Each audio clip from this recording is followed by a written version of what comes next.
ಎಲ್ಲರಿಗೂ ನಮಸ್ಕಾರ. Welcome back to my channel. ನಾನು ಪಮ್ಮಿ. ಇವತ್ತು ನಾನು ನಿಮಗೆಲ್ಲ ಡಿಪೋ ಅಕ್ಕಿಯಿಂದ ತುಂಬಾ ಸಾಫ್ಟ್ ಆಗಿರುವಂತಹ ಮಲ್ಲಿಗೆ ಇಡ್ಲಿ ಮತ್ತು ಹೋಟೆಲ್ ಸ್ಟೈಲಲ್ಲಿ ಸಾಂಬಾರು ಮಾಡೋದು ಹೇಗೆ ಅಂತ ತೋರಿಸ್ಕೊಡೋಣ ಅಂತ ಬಂದಿದ್ದೀನಿ. ಬನ್ನಿ ನಾವು ಮೊದಲನೆಯದಾಗಿ ಮಲ್ಲಿಗೆ ಇಡ್ಲಿ ಹೇಗೆ ಮಾಡೋದು ಅಂತ ನೋಡೋಣ. ನಾನಿಲ್ಲಿ ತೋರಿಸ್ತಾ ಇದ್ದೀನಲ್ಲ, ಇದನ್ನು ಪಾವು ಅಂತ ಕರೀತಾರೆ. ಈ ಪಾವಲ್ಲಿ ನಾನು 4 ಪಾವಷ್ಟು ಅಕ್ಕಿನ ಹಾಕೋತಾ ಇದ್ದೀನಿ, ಡಿಪೋ ಅಕ್ಕಿನ. ನೋಡಿ, ಇದು 2ನೇ ಪಾವು, ಹಾಗೆ 3 ಮತ್ತು 4 ಪಾವನ್ನ ಹಾಕ್ಕೊಂಡಾಯಿತು. ಡಿಪೋ ಅಕ್ಕಿ ಬೇಡ ಅನ್ನೋರು ಬೇಕಾದರೆ ಇಡ್ಲಿ ರೈಸ್ ಕೂಡ ಬಳಸ್ಕೊಳ್ಬೋದು. ಅಕ್ಕಿನ ಹೀಗೆ ಚೆನ್ನಾಗಿ ಕಿವುಚ್ಬಿಟ್ಟು ಒಂದು 4-5 ಸಲ ತೊಳ್ಕೊಳ್ಬೇಕಾಗತ್ತೆ. ಹೀಗೆ ಚೆನ್ನಾಗಿ ತೊಳೆಯೋದ್ರಿಂದ ಇಡ್ಲಿ ಚೆನ್ನಾಗಿ ಬರುತ್ತೆ ಮತ್ತು ವೈಟ್ ಕಲರ್ ಇರುತ್ತೆ. ಅದಕ್ಕೋಸ್ಕರ ನಾನಿವಾಗ ಒಂದು ಪಾತ್ರೆಯಲ್ಲಿ ನೀರನ್ನ ಕಾಯೋದಕ್ಕೆ ಇಟ್ಟಿದ್ದೀನಿ. ಈ ನೀರು ಸ್ವಲ್ಪ ಬೆಚ್ಚಗಿರಬೇಕು, ಉಗುರು ಬೆಚ್ಚಗಲ್ಲ, ಅದಕ್ಕಿಂತ ಸ್ವಲ್ಪ ಜಾಸ್ತಿ ಬಿಸಿ ಆಗಬೇಕಾಗುತ್ತೆ. ನೀರು ಕಾದಿದೆ. ಕಾದಿರುವಂತಹ ನೀರನ್ನ ಈ ತೊಳೆದಿಟ್ಕೊಂಡಿರುವಂತಹ ಅಕ್ಕಿಗೆ ನಾನು ಹಾಕ್ಕೊಳ್ತಾ ಇದ್ದೀನಿ. ಅಕ್ಕಿ ಮುಳುಗುವಷ್ಟು ಬಿಸಿ ನೀರನ್ನ ಹಾಕ್ಕೋಬೇಕಾಗತ್ತೆ. ಅಕ್ಕಿಗೆ ಬಿಸಿನೀರನ್ನ ಹಾಕೋದ್ರಿಂದ ಇಡ್ಲಿ ತುಂಬ ಸಾಫ್ಟಾಗಿ ಬರುತ್ತೆ.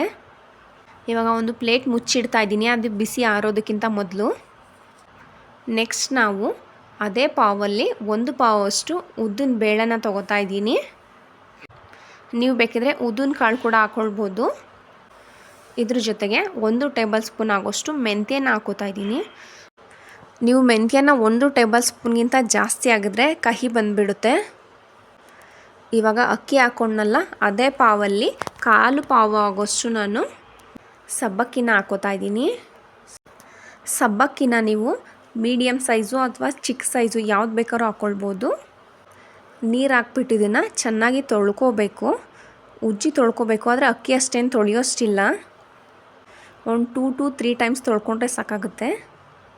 ಚೆನ್ನಾಗಿ ತೊಳೆದ್ಬಿಟ್ಟು ಇದಕ್ಕೆ ನಾನು ತಣ್ಣೀರು ಹಾಕ್ಬಿಟ್ಟು ನೆನೆಸಿಡ್ತಾ ಇದ್ದೀನಿ. 8 ಗಂಟೆಗಳ ಕಾಲ ಇದನ್ನು ಚೆನ್ನಾಗಿ ನೆನೆಸ್ಬೇಕಾಗತ್ತೆ. 8 ಗಂಟೆ ಟೈಮು ಇದನ್ನು ನೆನೆಸ್ಕೊಂಡಿದ್ದಾಗಿದೆ. ನಾನು ಇದ್ರ ಮೇಲ್ಗಡೆ ಇರುವಂತಹ ನೀರನ್ನ ತೆಗೆದುಬಿಡ್ತಾ ಇದ್ದೀನಿ. ಈ ನೀರನ್ನ ತೆಗೆದುಬಿಟ್ಟು ಅಕ್ಕಿ ಹಾಕ್ಕೊಂಡಿದ್ನಲ್ಲ ಪಾವು, ಅದೇ ಅಳತೆಯಲ್ಲಿ 1 ಲೋಟದಷ್ಟು ಅನ್ನನ ಹಾಕ್ಕೊಳ್ತಾ ಇದ್ದೀನಿ. ಅನ್ನ ಉಳಿದಿರೋಂತಹ ಅನ್ನ ಆದರೂ ಆಗ್ಬೋದು ಅಥವಾ ಬಿಸಿ ಅನ್ನ ಆದರೂ ಆಗಬಹುದು. ನೋಡಿ, ಉದ್ದಿನ ಬೇಳೆನ ನಾನು ರುಬ್ಕೊಂಡಿದ್ದೀನಿ. ಉದ್ದಿನ ಬೇಳೆ ಇಷ್ಟು ರುಬ್ಬಿದ್ರೆ ಸಾಕಾಗುತ್ತೆ. ಉದ್ದಿನ ಬೇಳೆನೇ ಮಾತ್ರ ತುಂಬ ನುಣ್ಣಗೆ ರುಬ್ಬಬೇಕಾಗುತ್ತೆ. ಅಕ್ಕಿನ ಇವಾಗ ಇಲ್ಲಿ ತೋರಿಸ್ತಾ ಇದ್ದೀನಲ್ಲ, ಇಷ್ಟು ಸ್ವಲ್ಪ ತರಿಯಾಗಿ ರುಬ್ಬಬೇಕಾಗುತ್ತೆ. ಉದ್ದಿನ ಬೇಳೆನ ನೀವು ರುಬ್ಬುವಾಗ ಫಸ್ಟು ಮಿಕ್ಸಿ ಜಾರ್ಗೆ ಒಂದು ಇಡೀ ನೆನೆಸಿರೋಂಥ ಅಕ್ಕಿ ಹಾಕ್ಬಿಟ್ಟು ಆನಂತರ ಉದ್ದಿನ ಬೇಳೆನ ಹಾಕಿ ರುಬ್ಬೋದ್ರಿಂದ ಜಾರಲ್ಲಿ ಮೆಂತ್ಯ ಮತ್ತು ಉದ್ದಿನ ಬೇಳೆ ಅಂಟ್ಕೊಂಡಿರೋದಿಲ್ಲ. ಎಲ್ಲನೂ ರುಬ್ಬಿ ಇಟ್ಕೊಂಡಿದ್ದೀನಿ. ರುಬ್ಬಾಗಿದ ನಂತರ ಇದಕ್ಕೆ 2 ಟೇಬಲ್ ಸ್ಪೂನ್ ಆಗುವಷ್ಟು ಅರಳುಪ್ಪನ್ನ ಹಾಕೋತಾ ಇದ್ದೀನಿ.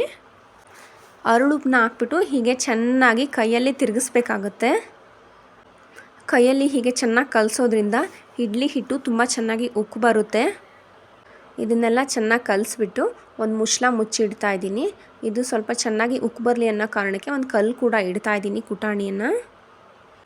12 ಗಂಟೆಗಳಾದ ನಂತರ ಹಿಟ್ಟು ತುಂಬ ಚೆನ್ನಾಗಿ ಉಬ್ಬಿದೆ. ಈ ಉಬ್ಬಿರೋಂಥ ಹಿಟ್ಟನ್ನ ಜಾಸ್ತಿ ತಿರುಗಿಸ್ಬಾರ್ದು. ನಾನಿಲ್ಲಿ ಸೋಡಾನ ಬಳಸಿಲ್ಲ. ಸೋಡಾನ ಹಾಕ್ತಾ ಇದ್ರೂ ಕೂಡ ಇಡ್ಲಿ ತುಂಬ ಚೆನ್ನಾಗಿ ಬರುತ್ತೆ. ನಾನಿಲ್ಲಿ ಇಡ್ಲಿ ಪ್ಲೇಟ್ಗೆ ಎಣ್ಣೆನ ಹಾಕ್ಕೊಂಡಿದ್ದೀನಿ. ಎಣ್ಣೆನ ಹಾಕ್ಬಿಟ್ಟು ಹೀಗೆ ಚೆನ್ನಾಗಿ ಹಚ್ಕೋಬೇಕಾಗತ್ತೆ.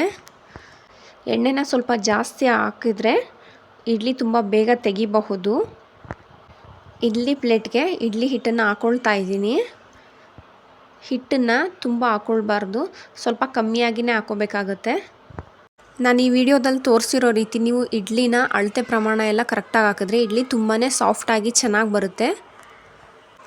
ಈ ಇಡ್ಲಿ ಹಿಟ್ಟನ್ನು ನಾನು 10 ನಿಮಿಷಗಳ ಕಾಲ ಬೇಯಿಸ್ಕೊಂಡಿದ್ದೀನಿ. ನೋಡಿ ಇಡ್ಲಿ ಎಷ್ಟು ಸಾಫ್ಟಾಗಿ ಬಂದಿದೆ ಅಂತ.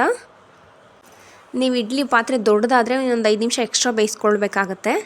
ಮೀಡಿಯಮ್ ಸೈಜ್ ಆದರೆ ಕರೆಕ್ಟಾಗಿ 10 ನಿಮಿಷ ಬೇಯಿಸಿದ್ರೆ ಸಾಕಾಗುತ್ತೆ, ಕ್ಲಾಕ್ನ ನೋಡಿಕೊಂಡು.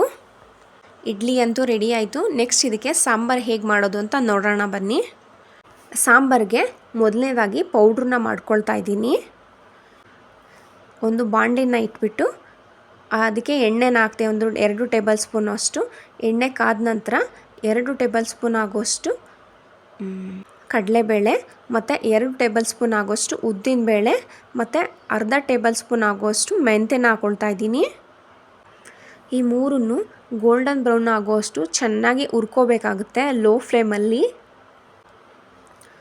ಈ ಕಾಳುಗಳನ್ನೆಲ್ಲ ನೀವು ಎಷ್ಟು ಚೆನ್ನಾಗಿ ಹುರಿತೀರೋ ರುಚಿ ಕೂಡ ಸಾಂಬಾರ್ದು ಅಷ್ಟೇ ಚೆನ್ನಾಗಿರುತ್ತೆ. ನೋಡಿ ಇಲ್ಲಿ ಗೋಲ್ಡನ್ ಬ್ರೌನ್ ಆಗಿದೆ, ಇಷ್ಟು ಫ್ರೈ ಆದರೆ ಸಾಕಾಗುತ್ತೆ.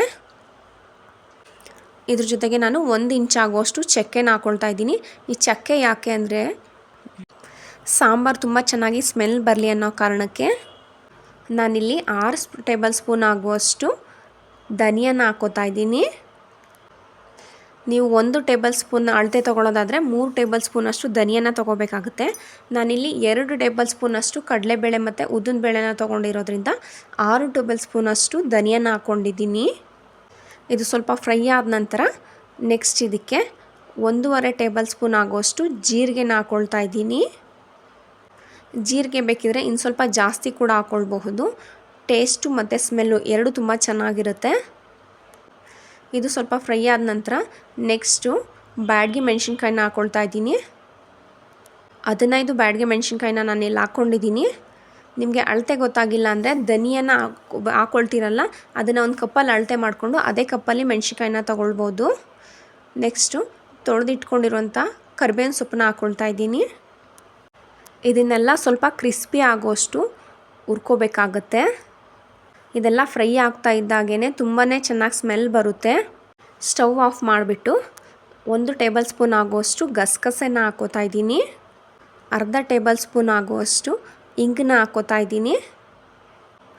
ಇದನ್ನೆಲ್ಲ ತಣ್ಣಗಾಗೋದಕ್ಕೆ ಅಂತ ಪಕ್ಕದಲ್ಲಿ ಎತ್ತಿ ಇಡ್ತಾ ಇದ್ದೀನಿ. ಪಕ್ಕದಲ್ಲಿ ಎತ್ತಿಟ್ಬಿಟ್ಟು ನೆಕ್ಸ್ಟು 1 ಕಪ್ ಆಗುವಷ್ಟು ತೊಗರಿಬೇಳೆನ ತೊಗೊಂಡಿದ್ದೀನಿ. ಇದಾದ ನಂತರ ಅದೇ ಕಪ್ಪಲ್ಲಿ 1/4 ಕಪ್ ಆಗುವಷ್ಟು ಹೆಸರುಬೇಳೆನ ಕೂಡ ತೊಗೊಂಡಿದ್ದೀನಿ. ಇದನ್ನು ಚೆನ್ನಾಗಿ ತೊಳೆದ್ಬಿಟ್ಟು ಕುಕ್ಕರಲ್ಲಿ ಹಾಕಿದ್ದೀನಿ. ಆ ಬೇಳೆಗಳ ಜೊತೆಗೆ 1 ಕ್ಯಾಪ್ಸಿಕಮ್ನ ಕೂಡ ಹಾಕೋಬೇಕು. ಕ್ಯಾಪ್ಸಿಕಮ್ ಜೊತೆಗೆ ಬೇಳೆ ಎಲ್ಲ ಚೆನ್ನಾಗಿ ಬೇಯಲಿ ಅಂದ್ಬಿಟ್ಟು 1 ಟೇಬಲ್ ಸ್ಪೂನ್ ಆಗುವಷ್ಟು ಅಡುಗೆ ಎಣ್ಣೆನ ಹಾಕ್ಕೊಂಡಿದ್ದೀನಿ. ಇದನ್ನು ಚೆನ್ನಾಗಿ ಒಂದು 3 ವಿಶಿಲ್ ಕೂಗಿಸ್ಕೋಬೇಕು. ಚೆನ್ನಾಗಿ ಬೇಯುತ್ತೆ ಬೇಳೆ.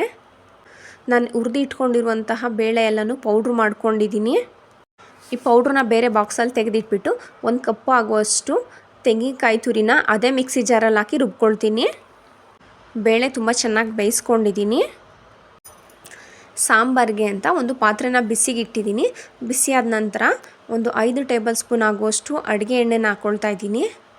ಜೊತೆಗೆ 2 ಟೇಬಲ್ ಸ್ಪೂನ್ ಆಗುವಷ್ಟು ತುಪ್ಪ ಕೂಡ ಹಾಕೋತಾ ಇದ್ದೀನಿ. ಇದು ಕಾದ ನಂತರ 1 ಟೇಬಲ್ ಸ್ಪೂನ್ ಆಗುವಷ್ಟು ಸಾಸಿವೆನ ಹಾಕ್ಕೋತಾ ಇದ್ದೀನಿ. ಸಾಸಿವೆ ಸ್ವಲ್ಪ ಸಿಡಿತಾ ಇದ್ದ ಹಾಗೇ 1 ಟೇಬಲ್ ಸ್ಪೂನ್ ಆಗುವಷ್ಟು ಜೀರಿಗೆನ ಕೂಡ ಹಾಕೋತಾ ಇದ್ದೀನಿ. ಹಾಗೆ ಅರ್ಧ ಸ್ಪೂನ್ ಆಗುವಷ್ಟು ಇಂಗನ್ನ ಹಾಕ್ಕೋತಾ ಇದ್ದೀನಿ.